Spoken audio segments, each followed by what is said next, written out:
दिवसेंदिवस हवामान बदलाच्या संकटामुळे द्राक्ष शेतीपुढील आव्हानं वाढतायत। अशावेळी शेतकऱ्यांनी संरक्षित पीक पद्धतीचा अवलंब करावा, तसंच गरजेनुसार तंत्रज्ञानात बदल करण्याची सूचना द्राक्ष संशोधक डॉक्टर SD सावंत यांनी केली आहे। ते हॉर्टिकल्चर कॉन्फ्रेन्समध्ये बोलत होते।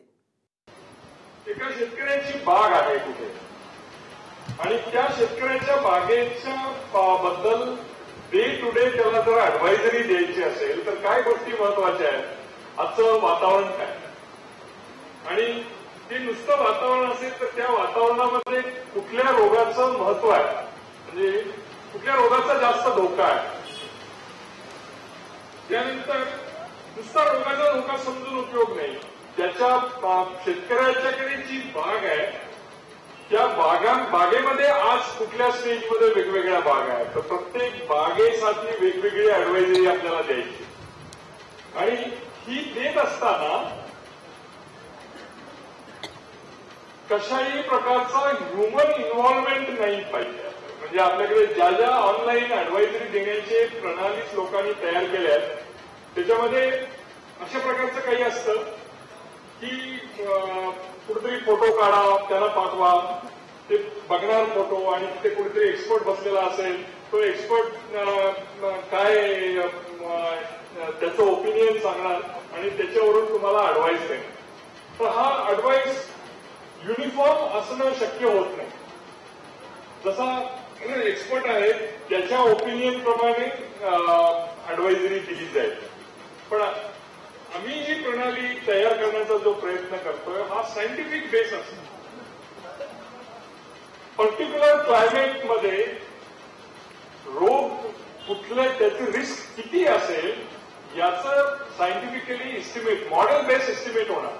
त्याच्यामध्ये ह्युमन इन्व्हॉल्वमेंट नाही, रूल्स फिक्स केलेले आहेत। त्यानंतर ग्रोथ स्टेज जी आहे ती फार्मर आम्हाला सांगणार की काय ग्रोथ स्टेज आहे आणि त्याच्यावरून फार्मरने काय थोड्या वेळपर्यंत काय केलेलं आहे, काही दिवसपर्यंत काय काय गोष्टी केलेल्या आहेत याची माहिती जर कॉम्प्युटरला मिळाली तर त्याच्यावरून जो ऍडवायझरी आहे ती ऍडवायझरी एका डेफिनेट रूल प्रमाणे, डेफिनेट लॉजिक प्रमाणे ऑटोमॅटिकली जनरेट होणार आणि ती ऑटोमॅटिकली तुमच्या समोर येणार, तुमच्या कॉम्प्युटरवरती किंवा अँड्रॉइड मोबाईलवरती। म्हणजे याच्यामध्ये कुठल्याही प्रकारचं ह्युमन ओपिनियन नाही दिलं जाईल, त्याच्यामध्ये टोटली 100% ही ऍडवायझरी सायन्स बेस असली पाहिजे। मग यासाठी काय काय केलेलं आहे मी, तो पहिल्यांदा फार्मर ज्यावेळेस रजिस्टर करतो त्यावेळेस तो त्याचं लॉन्जिट्यूड लॅटिट्यूड त्याने जर दिलं तर त्याचं लोकेशन आयडेंटिफाय, मग त्या लोकेशनमध्ये वेदर फोरकास्ट किती आहे, काय आहे आणि त्या ठिकाणी रेकॉर्डेड वेदर डेटा अवेलेबल आहे। म्हणजे संपूर्ण नाशिक किंवा सांगली भागामध्ये आम्ही बरेचसे वेदर स्टेशन्स लावलेले असतात आणि त्याचा रेग्युलर डेटा आमच्या सर्व्हरमध्ये येत असेल। मग रोवरने जर लोकेशन सांगितलं तर त्याच्या बागेच्या सगळ्यात जवळ असलेला कुठलं जे वेदर स्टेशन असेल त्या वेदर स्टेशनची माहिती त्याला मिळणार आणि ही रेकॉर्डेड माहिती असेल वेदर स्टेशन। दुसरा जो इनपुट आहे तो म्हणजे वेदर फोरकास्ट। वेदर फोरकास्ट आणि वेदर स्टेशनचे काही संबंध नाही तसा खरं म्हटलं तर। सॅटेलाइट बेस्ड इन्फॉर्मेशन जी असते त्याला काही विशिष्ट मॉडेल्स मधून वेदर फोरकास्ट घेतलं जातं आणि ते वेदर फोरकास्ट त्या लोकेशन स्पेसिफिक असणार। म्हणजे माझ्या बागेच्या जवळपास पाऊस पडणार का, काय टेम्परेचर आहे, किती ह्युमिडिटी असणार आहे वगैरे वगैरे ही माहिती आपल्याला त्याच्यातून मिळणार। आणि या दोन्ही गोष्टी वेदर स्टेशन एक सध्याच्या काही दिवसामध्ये आमच्याकडे 7 किलोमीटर म्हणजे 49 किंवा 50 रफली किलोमीटर, स्क्वेअर किलोमीटरमध्ये एक वेदर स्टेशन लावलेलं आहे आपल्याकडे। परंतु जर आपण जास्त पैसे खर्च केले तर आपल्याला 1 किलोमीटर स्क्वेअर किलोमीटरमध्ये अॅक्युरेट फोरकास्ट 7 दिवसाचं काय फोरकास्ट आहे ते मिळू शकतं। ते आम्ही आज नाही करत आहे, परंतु जर ही इन्फॉर्मेशन सॅटेलाइट बेस्ड इन्फॉर्मेशन आपल्याला मिळत गेली तर माझ्या 1 किलोमीटर भागामध्ये काय वेदर फोरकास्ट आहे, वातावरणाचं काय फोरकास्ट आहे हे मला काढू शकताय. या दोन्ही गोष्टी माझ्या कॉम्प्युटरमध्ये आल्या तर एनआरसीने तयार केलेल्या काही मॉडेल्स आहेत, त्या मॉडेलमधून डाउनी मिल्ड्यू, पावडरी मिल्ड्यू याची रिस्क किती आहे हे इस्टिमेट करताय. हे इस्टिमेट करून आलं आपल्याकडे की त्याच्यामध्ये एक इंटरॅक्टिव्ह पेज आम्ही तयार करायचा प्रयत्न केला की ज्याच्यामध्ये शेतकरी माझी बाग, पर्टिक्युलर बाग कुठल्या स्टेजमध्ये आहे ते सांगतं.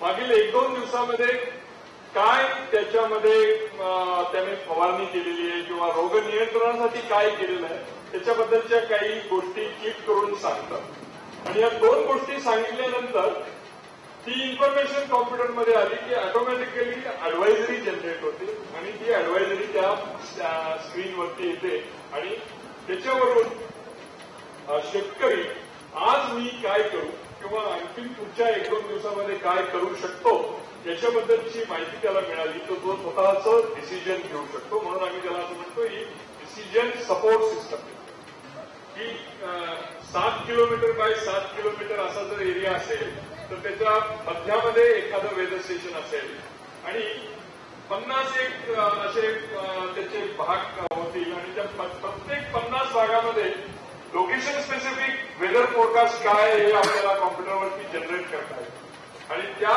आधाराने तुम्हाला ऍडवायझरी देता येते. एक वेदर स्टेशन सगळीकडे अशा प्रकारची लावलेली आहे. त्याच्यामध्ये temperature, humidity, wind speed, rainfall, leaf वेटनेस किंवा सॉइल मॉइश्चर या प्रकारचे डेटा तिथे रेकॉर्ड केला जातो आणि हा रेकॉर्ड केलेला याच वेदर स्टेशनमध्येच एक सिम कार्ड असतो. ते सिम कार्ड तासाभराचा जो डेटा असतो तो ऑटोमॅटिकली रिमोट सर्व्हरवरती पाठवतो आणि त्याच्यामध्ये तो डेटा अॅक्युम्युलेट होतो आणि तिथून आता प्रत्येक फार्मर जे आहे तो त्या सर्व्हरला इंटरनेटद्वारा डायरेक्टली कॉन्टॅक्ट करतो. त्या वेदर सिच्युएशनमध्ये डाउनी मिल्ड्यू आणि पावडरी मिल्ड्यू हा किती प्रमाणामध्ये तुमच्या त्या एरियामध्ये येऊ शकणार आहे किंवा त्याची रिस्क किती आहे ही 7 दिवसाची कलर कोडमध्ये दाखवलेली असते. लाल म्हणजे डेंजरस हाय रिस्क आहे, येलो म्हणजे मिडियम रिस्क आहे, ग्रीन किंवा लाईट कलर असेल तर लो रिस्क आहे किंवा ग्रीन असेल तर नो रिस्क. तर कलर प्रमाणामध्ये आपल्याला याच्यामध्ये येऊ शकतो. त्यानंतर त्याने आपल्या प्रत्येक प्लॉटला रजिस्टर केलेला असेल तर तो प्लॉटला क्लिक करतो. डाउनी मिल्ड्यू या पावडरी मिल्ड्यूची त्याला माहिती पाहिजे आहे ती क्लिक करतो. सगळ्यात पहिल्यांदा त्याला विचारलं जातं की तुझी ग्रोथ स्टेज कुठली आहे आणि हे सगळ्या ज्या ऍडवायझरी ऑटोमॅटिकली ज्या डेव्हलप होतात त्या ग्रोथ स्टेज स्पेसिफिक आहे.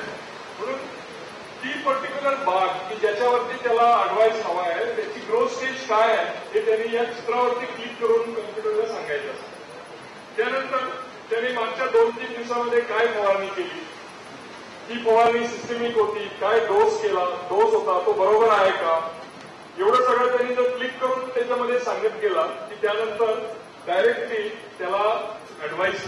त्या ऍडवाइसमध्ये 2 गोष्टी की रोगाची धोका किती आहे, त्यानंतर पुढच्या 7 दिवसामध्ये त्याच्या एरियामध्ये पावसाची शक्यता किती आहे आणि या सिच्युएशनमध्ये ज्या बागेबद्दल त्याने क्वेश्चन विचारलाय त्या बागेला सध्या ती प्रोटेक्टेड आहे का, त्याला स्प्रे करायची जरुरी आहे का, जर प्रोटेक्टेड असेल तर ते किती दिवस प्रोटेक्टेड आहे आणि जर प्रोटेक्टेड नसेल तर त्याला फवारणीसाठी काय वापरलं पाहिजे. त्याच्यामध्ये खालच्या भागामध्ये त्याची डिटेल पेस्टिसाइडची माहिती आहे. एखादा पेस्टिसाइड त्याने ज्याला वापरलेला असेल तर ते त्याने आता इथं पुढे किती वेळा वापरणं शक्य आहे, रेझिस्टन्स मॅनेजमेंट स्ट्रॅटेजी प्रमाणे याची सुद्धा त्यांना त्याच्यामध्ये माहिती मिळू शकते. त्याच्यामध्ये एक अशी प्रोव्हिजन सुद्धा ठेवलेली आहे की काही डिझीज व्यतिरिक्त काही गोष्टी जर त्याला हव्या असतील तर त्याने डायरेक्टली त्याचा क्वेश्चन जर त्याच्यामध्ये लिहून पाठवला तर त्याची संपूर्ण माहिती शास्त्रज्ञ तयार करून त्या वेबसाईटवरती घेऊ शकतात. ती उघडून शेतकरी ती वाचू शकतो.